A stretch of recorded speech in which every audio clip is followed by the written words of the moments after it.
Hello ಸ್ನೇಹಿತರೆ, ಮತ್ತೊಮ್ಮೆ Mn Academy 2062 ವಾಹಿನಿಗೆ ಆತ್ಮೀಯ ಸ್ವಾಗತ.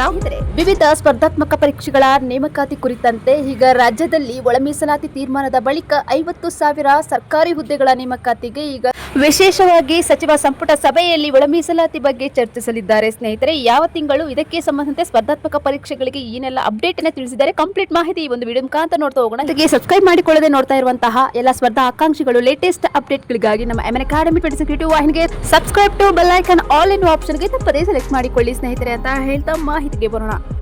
ರಾಜ್ಯದಲ್ಲಿ ಬಹುದಿನಗಳ ಬೇಡಿಕೆಯಾಗಿರ್ತಕ್ಕಂತಹ ಒಳ ಮೀಸಲಾತಿ ಕುರಿತು ಈಗ ಅಂತಿಮ ತೀರ್ಮಾನ ಕೈಗೊಂಡ ಬೆನ್ನಲ್ಲೇ ಸುಮಾರು 50,000 ಸರ್ಕಾರಿ ಹುದ್ದೆಗಳ ನೇಮಕಾತಿ ಪ್ರಕ್ರಿಯೆ ಆರಂಭವಾಗಲಿದೆ ಎಂದು ಗೃಹ ಸಚಿವರಾದಂತಹ ಡಾಕ್ಟರ್ ಜಿ ಪರಮೇಶ್ವರ್ ಅವರು ತಿಳಿಸಿದ್ದಾರೆ. ಸ್ನೇಹಿತರೆ, ಜೊತೆಗೆ ವಿಶೇಷವಾಗಿ ಒಳ ಮೀಸಲಾತಿಗೆ ಸಂಬಂಧಿಸಿದಂತೆ ಸಿಎಂ ಸಿದ್ದರಾಮಯ್ಯನವರು ಏನೆಲ್ಲ ಅಪ್ಡೇಟ್ ಅನ್ನು ತಿಳಿಸಿದ್ದಾರೆ ಅದರ ಬಗ್ಗೆ ಒಂದಷ್ಟು ಮಾಹಿತಿಯನ್ನು ನಾವಿಲ್ಲಿ ನೋಡ್ತಾ ಹೋಗೋಣ. ಯಾವುದೇ ಕಾರಣಕ್ಕೂ ವಿಡಿಯೋನ ಸ್ಕಿಪ್ ಮಾಡದೆ ಅಬ್ಸರ್ವ್ ಮಾಡ್ತಾ ಹೋಗಿ ಸ್ನೇಹಿತರೆ. ನೋಡಿ, ಒಳ ಮೀಸಲಾತಿ ಜಾರಿ ಕುರಿತು ಚರ್ಚಿಸಲು ನಮ್ಮ ಸಿಎಂ ಸಿದ್ದರಾಮಯ್ಯನವರು ಮಾರ್ಚ್ 28ರಂದು ವಿಶೇಷ ಸಚಿವ ಸಂಪುಟ ಸಭೆ ಕರೆದಿದ್ದಾರೆ. ಅಂದು ಈ ಸುದೀರ್ಘ ಚರ್ಚೆಗೆ ಒಂದು ತಾರ್ಕಿಕ ಅಂತ್ಯ ಸಿಗುವ ನಿರೀಕ್ಷೆ ಇದೆ ಅಂತ ಹೇಳಿದರೆ, ಆದ್ದರಿಂದ ಈಗ ತಡೆಯಲ್ಪಟ್ಟಂತಹ ನೇಮಕಾತಿಗಳಿಗೆ ಚಾಲನೆ. ಏನಂದ್ರೆ, ಒಳ ಮೀಸಲಾತಿ ಗೊಂದಲದಿಂದಾಗಿ ಹಲವು ನೇಮಕಾತಿ ಪ್ರಕ್ರಿಯೆಗಳು ವಿಳಂಬವಾಗಿದ್ದು, ಈಗ ಸಚಿವ ಸಂಪುಟ ಸಭೆಯಲ್ಲಿ ಈ ಬಗ್ಗೆ ಸ್ಪಷ್ಟ ನಿರ್ಧಾರವಾದ ಕೂಡಲೇ ಸರ್ಕಾರಿ ಹುದ್ದೆಗಳ ಭರ್ತಿಗೆ ಅಧಿಕೃತ ಆದೇಶಗಳು ಹೊರಡಿಸಲಾಗುವುದು, ಮೀನ್ಸ್ ನೋಟಿಫಿಕೇಶನ್ಸ್ ಅನ್ನ ಹೊರಡಿಸ್ತೀವಿ ಅಂತ ಹೇಳಿದರೆ, ಇದರ ಜೊತೆಗೆ ಒಟ್ಟು 50,000 ಹುದ್ದೆಗಳನ್ನ ಭರ್ತಿ ಮಾಡಲು ಸರ್ಕಾರ ಈಗಾಗಲೇ ಸಿದ್ಧತೆ ಮಾಡಿಕೊಂಡಿದೆ ಅಂತ ಹೇಳಿದ್ದಾರೆ. ಇದರ ಜೊತೆಗೆ ಪೊಲೀಸ್ ಇಲಾಖೆಯಲ್ಲಿ ಬಂಪರ್ ಅವಕಾಶ ಏನು ಅಂದ್ರೆ ಸ್ನೇಹಿತರೆ, ಇಲ್ಲಿ ಅಬ್ಸರ್ವ್ ಮಾಡಿ,